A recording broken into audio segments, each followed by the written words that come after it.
Oh my God. My husband and my son have started photobombing me before I've even started. This is going to be fun.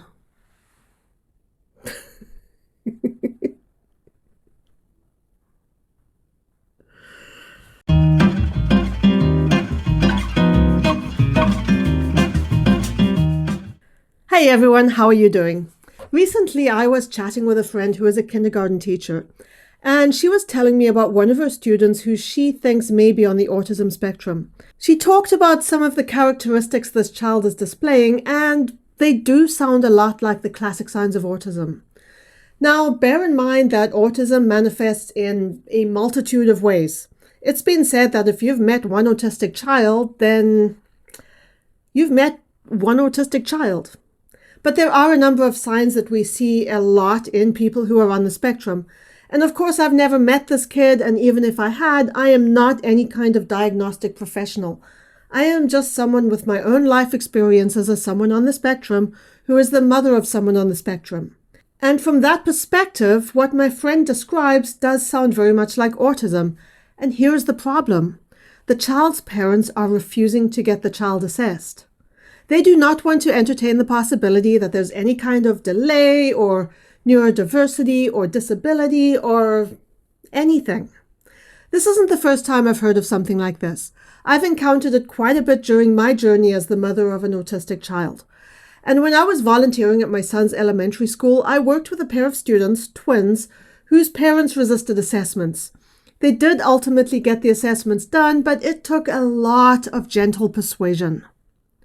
I do not wish to project any kind of negativity or judgment onto parents who do not want to get their kids assessed. Because I get it. No parent wants to consider the idea that their child is going to struggle. Autism is a scary word if you don't know what it is. I know, I've been there.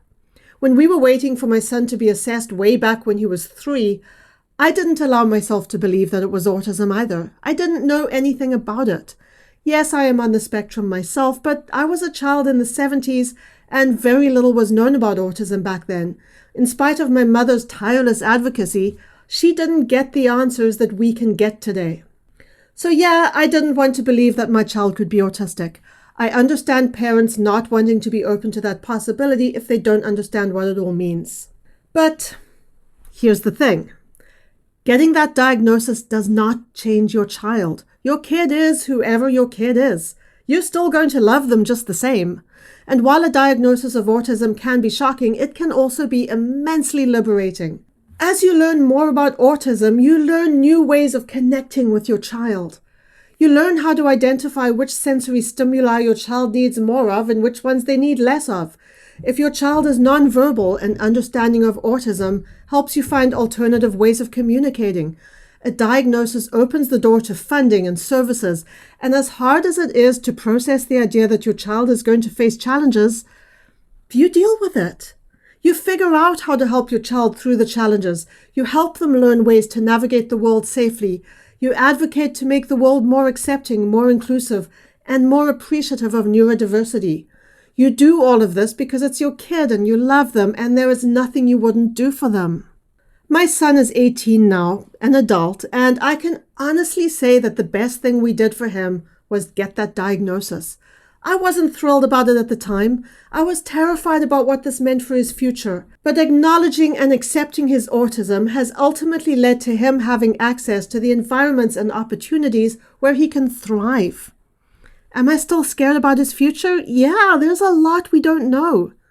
But we are light years ahead of where we would have been if we hadn't gotten him that diagnosis and all of the autism services that flowed from it. My takeaway message to you, if you are questioning whether or not to get your child assessed, do it. It's scary and overwhelming, but it is absolutely worthwhile. That's it for today's video. If you have any questions or topics about autism that you'd like me to cover, leave me a comment or DM me. My social media handles are on the screen. Keep well, everyone. I'll see you in the next video. Live your best life and be kind. Bye.